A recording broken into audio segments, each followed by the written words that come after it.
When it comes to anger, most people think it just appears out of nowhere.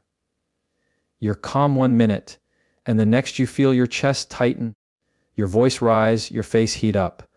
But anger doesn't actually work that way. It's not lightning striking randomly. It's more like a storm that builds up from subtle shifts in the atmosphere. If we want to stay calm and have real control over our anger, the first step isn't to fight it when it arrives, but to understand where it's coming from before it takes over. That's why the ability to recognize the trigger before the explosion is so essential. Think about the last time you got angry. Maybe someone cut you off in traffic. Maybe your partner said something in a tone that felt dismissive. Maybe a coworker overlooked your effort and gave credit to someone else. On the surface, those events look like the cause of your anger. But if you go one layer deeper, you'll notice that the event itself wasn't the full story. What really stirred your anger was what that event represented to you. The car cutting you off triggered a feeling of disrespect. Your partner's tone triggered a feeling of being undervalued. The coworker's behavior triggered a sense of unfairness. Anger is almost never about the event. It's about the meaning we attach to the event. And here's where psychology and philosophy meet. In cognitive psychology, we talk about the space between stimulus and response, the place where interpretation happens. And the philosopher Epictetus said it plainly, we are disturbed not by what happens to us, but by our interpretation of what happens. That's the exact principle at work when anger flares. You're not exploding because of traffic or tone or oversight. You're exploding because of the story you tell yourself about what those moments mean. When you can identify that story, you can interrupt it before it runs away with your emotions. This is where awareness becomes your greatest weapon. When you start to feel anger rising, you can train yourself to pause and ask, what is this really about? Is it disrespect? Is it impatience? Is it a feeling of being ignored, unseen, or powerless? By naming it, you cut the emotional intensity in half. Neuroscience shows us that labeling emotions, literally putting words to what we feel, reduces the activity in the amygdala, the part of the brain responsible for emotional reactivity, and increases activity in the prefrontal cortex, the part of the brain responsible for logic and reasoning. In other words, when you name it, you tame it. But awareness is not just about intellectual labeling, it's also about honesty. Most of us don't want to admit the real root of our anger because it often reveals something uncomfortable about ourselves. Maybe we get angry because we crave control and can't stand when things don't go our way. Maybe we get angry because our ego was bruised by a small comment. Maybe we get angry because deep down we feel insecure. That's not fun to admit. But here's the paradox. If you're brave enough to be honest with yourself about why you're triggered, you stop being controlled by those triggers. You gain authority over them. Consider this anger is a signal, not a solution. It's your mind's way of saying, something here feels off. Pay attention. But too often we misinterpret the signal as a command. We treat anger like it's telling us what to do. Yell, slam the door, send the cutting text. In reality, anger is only pointing us toward something deeper that needs reflection. If you stop and ask, what is this signal trying to teach me? You move from being a prisoner of anger to being a student of it. And that shift alone changes everything. Now let's get practical. How do you actually do this in real time? It starts with slowing down. Anger wants speed. It thrives on urgency. That's why you feel like you have to react immediately. But if you force yourself to pause, even for just a breath, you buy yourself enough space to recognize the trigger. Imagine someone pushes your button with a sarcastic remark. Your first impulse is to snap back. Instead, take a single breath and silently ask yourself, what did that hit in me? You may realize it hit your need to be respected or your sensitivity to being underestimated. Suddenly, instead of just being angry, you're aware. and awareness changes the entire dynamic. The second practice is reflection after the fact. You won't always catch the trigger in the heat of the moment, and that's okay. What matters is that you build the skill. At the end of the day, take a few minutes to think back on the times you lost your cool. Ask yourself, what was the actual trigger? Was it really about what happened, or was it about how I interpreted it? This kind of reflection trains your brain to recognize patterns. And once you see the patterns, you'll start catching them earlier next time. Here's something else worth noting. Anger often disguises itself. It shows up as irritation, sarcasm, or impatience. You may not even realize you're angry because it comes out sideways. That's why recognition is a discipline. It requires constant checking in with yourself. What am I really feeling right now? What's under this sharp tone or heavy sigh? The more you practice this, the more fluent you become in your own emotional language. And fluency is power because it means you can translate your feelings before they erupt into actions you regret. This doesn't mean you'll never get angry again. Anger is part of being human. The goal isn't elimination, it's transformation. By recognizing your triggers, you turn anger from a destructive force into a guiding signal. You learn to catch it at its root, to strip it of its disguise, and to face it with clarity instead of chaos. That's what true control looks like. Not the absence of emotion, but the presence of awareness.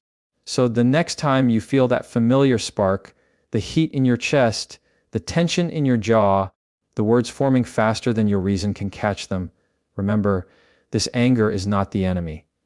Unawareness is.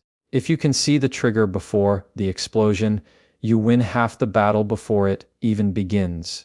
And the closing thought I want you to carry with you is this: every trigger is an invitation to know yourself better. If you accept that invitation, you'll find that staying calm isn't about forcing yourself into silence. It's about choosing to rise above the story anger wants you to believe. Awareness gives you that choice, and choice is where true strength begins. If recognizing the trigger is the first step, then mastering the pause is the second. And this is where most people stumble, because the pause feels unnatural. When anger rises, everything in you screams for immediate reaction. Your body accelerates, your heart beats faster, your muscles tighten, your voice pushes to be louder. Anger wants movement. It wants release. And if you don't train yourself to pause, you'll hand over control to that surge every time. But the pause is where your strength lies. The pause is the doorway between reaction and response. Think about how many conflicts in your life could have been avoided if you had just waited 10 seconds before speaking. How many arguments with loved ones escalated simply because you fired back too quickly? How many bad decisions at work or in relationships were made because you let urgency win over clarity? The pause is not weakness, it's strategy. It is the decision to value peace over being right in the moment, to value clarity over chaos. Philosophers have long understood this. The Stoics, for example, practiced what they called the discipline of assent. It meant that just because an emotion or thought appeared, it didn't mean you had to act on it. You could delay, examine, and then decide. That is exactly what the pause is, delaying the action long enough for wisdom to have a seat at the table. And psychology backs this up. When you take a breath, count to 10, or remove yourself from the room, you are literally activating the parasympathetic nervous system, the part of your body designed to bring you back from fight or flight into balance. It may sound simple, just breathe, just pause, but what you're really doing in that moment is rewiring your relationship with anger. Because here's the truth: control doesn't come from suppression. Suppression just builds pressure. Control comes from redirection. By pausing, you're not denying anger, you're giving it a channel. You're saying, I see you. I hear you, but I'm not letting you drive. That choice, repeated again and again, builds the habit of self-control. Now let's make this practical. Imagine you're in a heated conversation. Your boss criticizes your work unfairly.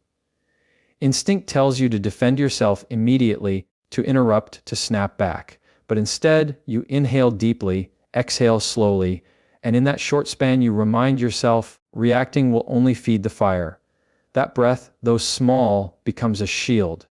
You buy yourself enough time to choose words that protect your dignity without destroying the relationship. That's the power of the pause. Another scenario, you're at home and your child spills juice all over the floor after you've told them 3 times to be careful. Anger spikes, you want to shout. But instead, you walk out of the room for 30 seconds. You allow the surge to settle. When you return, you handle the situation firmly but calmly.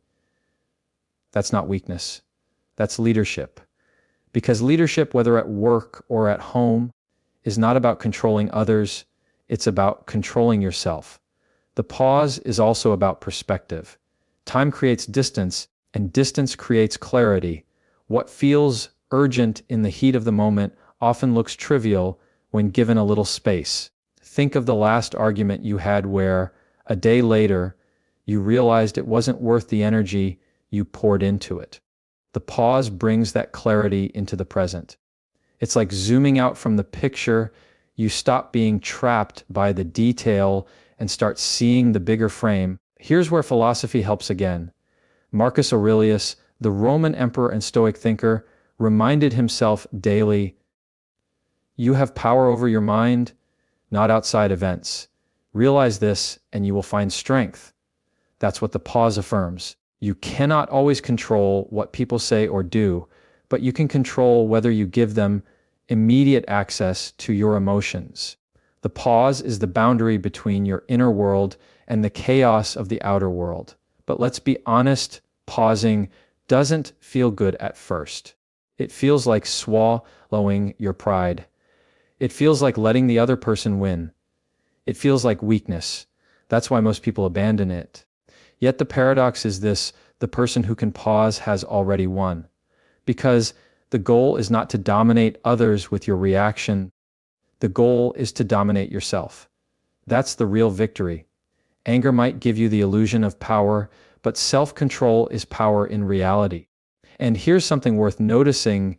Every time you practice the pause, you're not just managing a single moment, you're training your brain.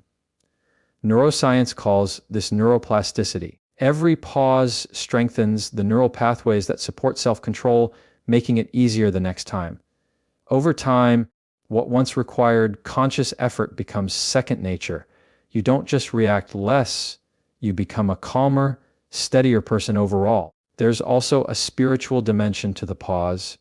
In almost every wisdom tradition, silence is seen as strength. The ability to be still, to not let emotions dictate your words, is considered a form of mastery. The pause is a modern expression of that ancient truth. It is silence as discipline, stillness as authority. And remember, the pause is not about avoidance. It doesn't mean you never address the issue. It means you choose the right time and the right way. Sometimes pausing for 10 seconds is enough. Sometimes you need an hour. Sometimes you need a night's sleep. But when you do return to the situation, you come back with your emotions under control and your perspective sharpened. That is when conversations become productive instead of destructive. Here's the bottom line: anger without pause leads to regret. Words you can't take back. Actions that fracture trust. But anger with pause leads to respect. Respect for yourself, for others, and for the values you want to live by. And that respect builds stronger relationships, better decisions, and deeper peace. So